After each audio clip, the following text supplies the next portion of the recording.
여호수아가 모든 군대와 용사와 더불어 길갈에서 올라가니라.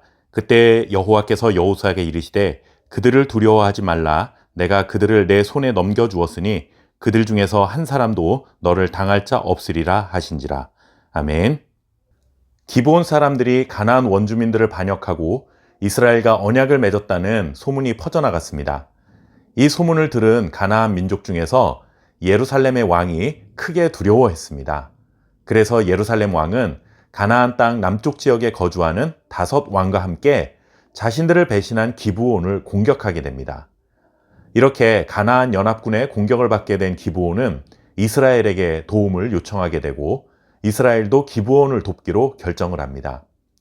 그렇게 기브온을 돕기 위해 나아선 여호수아에게 하나님께서 이렇게 말씀해 주셨습니다. 8절 말씀을 보시면 그때에 여호와께서 여호수아에게 이르시되 그들을 두려워하지 말라. 내가 그들을 내 손에 넘겨주었으니 그들 중에서 한 사람도 너를 당할 자 없으리라 하신지라. 두려워 말라라는 말씀이 또다시 등장합니다.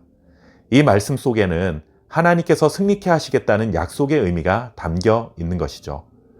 하나님의 말씀을 들은 여호수아는 가나안 연합군에 승리할 수 있으리라는 확신을 가지고 전쟁에 나갔고 그들과 밤새 싸움을 벌였습니다.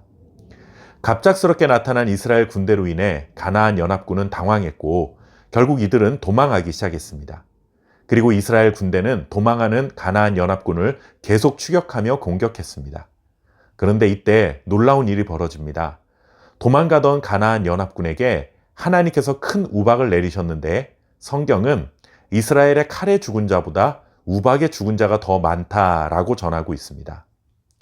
이 정도 상황이 되었다면 적군들의 입장에서는 더 이상 전쟁을 치를 수 없을 정도로 넋이 나가버리고 말았을 것입니다. 하지만 이게 전부가 아니었습니다. 이스라엘이 계속해서 추격하며 공략했고 큰 우박이 내려서 가나안 연합군이 많이 죽었지만 아직 완전한 승리를 거두지는 못한 상태였는데 그때 마침 해가 지려고 했습니다. 다 잡았던 승기를 놓칠 수 없었던 여호수아는 하나님 앞에 기도합니다. 그러자 정말 입이 떡 벌어질 만한 놀라운 기적이 발생합니다. 태양이 머물고 달이 멈춘 사건이 발생한 것입니다. 쉽게 말하면 시간이 멈춰섰다는 것이죠. 중동 지역에 큰 우박이 내린 것도 기적이지만 시간을 멈춰 세우신 것은 정말 큰 기적입니다. 그리고 이 시간을 활용하여 이스라엘은 가나안 연합군을 완전히 제압하게 됩니다. 하나님이 행하신 2가지 큰 기적을 통해 이스라엘은 기브온도 보호해 주었고 가나안 연합군에게 대승을 거두게 됩니다.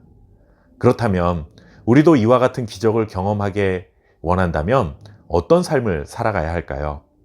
첫째는 우리에게 주어진 삶에 최선을 다하는 것입니다.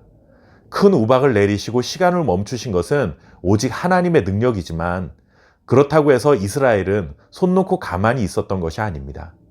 밤이 새도록 전쟁을 치렀고 승기를 잡았을 때 놓치지 않기 위해 끝까지 그들을 추격했습니다. 이렇게 최선을 다해 수고하는 모습에 하나님이 기적이라는 은혜를 베풀어 주셨음을 잊지 말아야 합니다.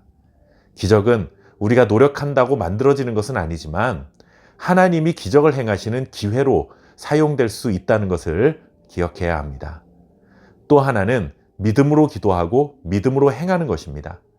여호수아는 하나님께 먼저 기도했고 기도하는 여호수아에게 해와 달이 멈추라고 외치도록 말씀해 주셨습니다. 여호수아는 하나님의 말씀을 믿고 그대로 그 말씀을 사람들 앞에서 선포했습니다. 하나님께서 방법을 주실 것을 믿고 기도해야 하고 그렇게 기도할 때 하나님이 주신 말씀을 온전히 믿고 행하는 자에게 기적은 일어나게 됩니다. 오늘도 우리에게 주어진 삶의 자리에서 믿음으로 기도하며 믿음으로 행하고 최선을 다해 보십시오.